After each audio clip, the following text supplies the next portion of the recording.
Ladies and gentlemen, good evening and welcome back to our channel once again. And it is my hope and prayer that the video is going to find you guys in good health.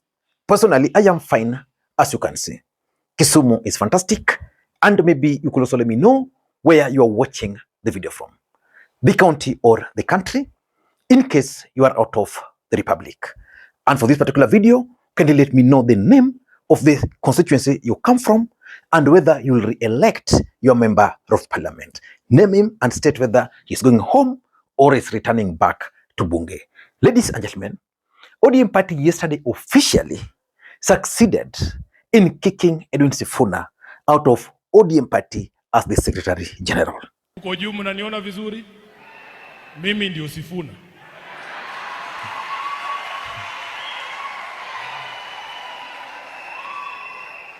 Kwa maombi yenu na kwa mapenzi ya Mwenyezi Mungu nasimama katika kanisa hili lenu mpya nikiwa bado katibu mkuu wa chama cha ODM. Seneta wenu hapa Nairobi na pia naibu kiranja wa walio wachache kwenye bunge la Senate. This is the letter which was shared to the public by the office of the registrar of political parties. I want to read for you this letter verbatim, and there are certain points which I want you to pay very close attention to.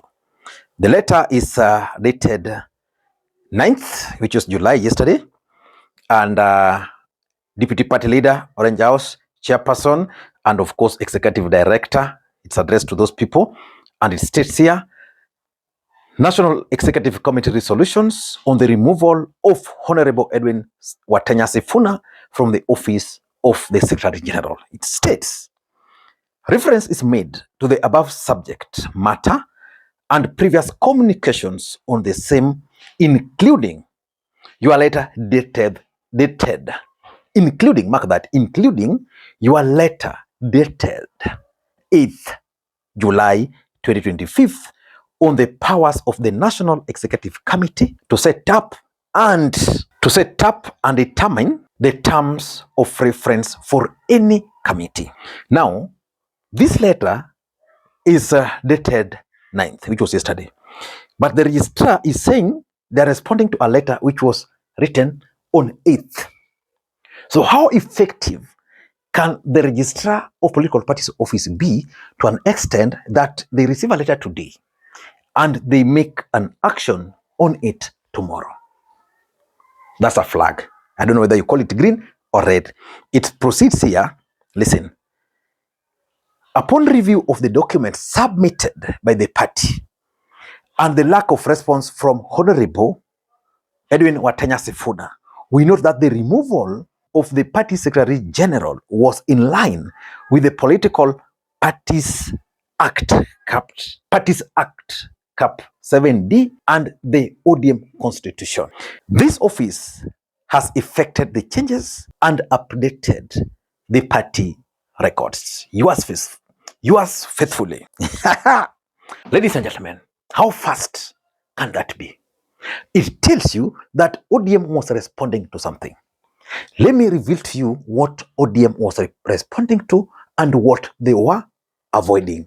Before I do that, I want you to see how Ayub Safula responded or celebrated the move. Asante sana. Kuna habari sharp imeingia tu saa hii. Sifuna sasa ametolewa officially kama SG wa chama cha ODM. Na register political parties ameidhinisha. Gone. Ladies and gentlemen, ODM was clearly responding to something. Before I reveal it to you guys, in case you're watching this channel for the first time, take a second or two, click the subscribe button so that next time we produce a video like this, YouTube will automatically notify you. And to the subscribers, I want to continue thanking you guys for your continued support. Because without that support, this channel cannot be where it is. Ladies and gentlemen, without any further ado, allow me to dive in.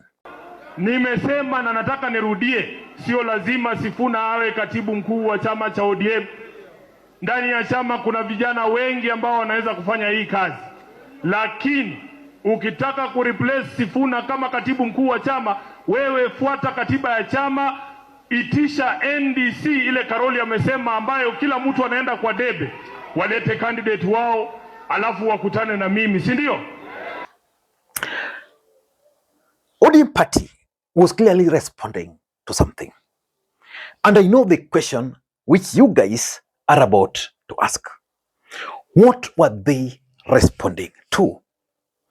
Yesterday, or was it yesterday but one, or was it over the weekend, Edwin Sifuna was hosted by George Natembeya at his home in Kitale. And during that event, Natembeya announced that one of the things they were going to agree to do was, number one, to make Edwin Sifuna the lawyer spokesperson. And that number two, they were going to announce the formation of their political party. And to do that, they have organized a major political activity in Bungoma. So ODM party didn't want a situation where Sifuna was going to leave ODM. They wanted a situation where they were the ones who are going to remove Sifuna before he left. And that's why they hurriedly convened or wrote those letters. And the registrar, because this is a government thing, had to act very fast. But in any political situation, there's always the corresponding effect. I want to reveal to you guys how this move is going to affect the ODM politics moving forward. Before I do that, in case you're watching the channel for the first time, take a second or two, click the subscribe button so that next time we produce a video like this, YouTube will automatically notify you. To the subscribers, I want to continue thanking you guys for your continued support.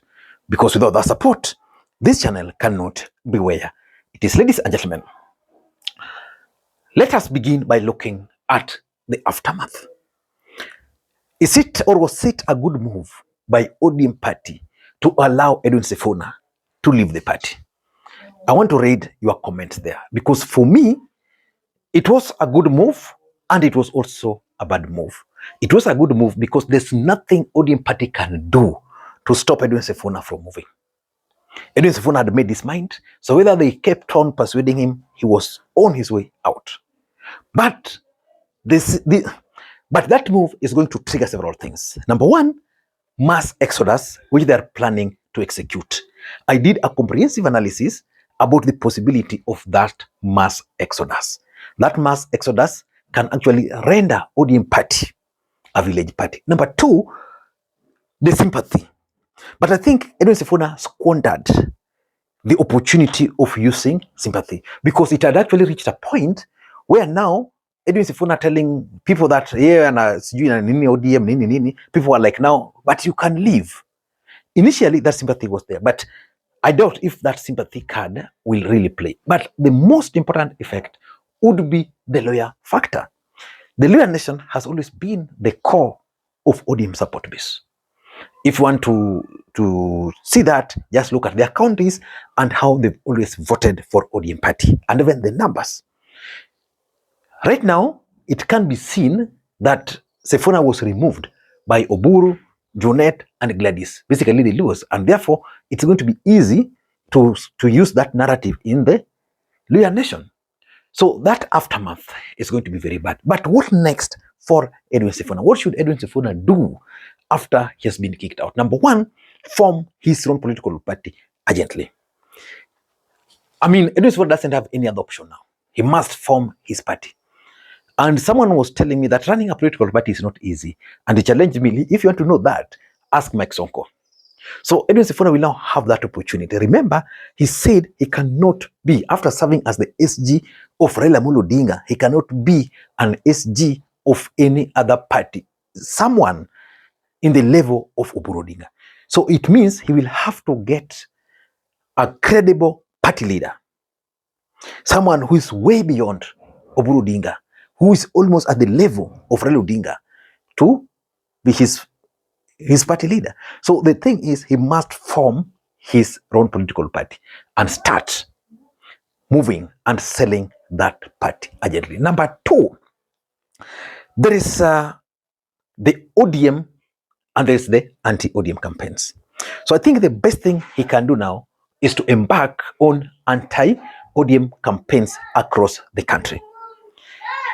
They did that through Linda Wananchi, I don't know whether right now they can recreate it again, because I think the mindset of Kenyans towards Edwin Sifuna and ODM has shifted, and their focus now is not Edwin Sifuna fighting ODM, but rather Edwin Sifuna focusing on his presidential bid. But he must figure out how to sustain that anti-ODM narrative. I don't know whether he will be able to do that. And importantly, there is the element of ODM presidential candidates. One of the reasons why Edwin Sifuna fell out with Oburu Odinga was because Oburu Odinga and the group declared their support for William Ruto's re-election.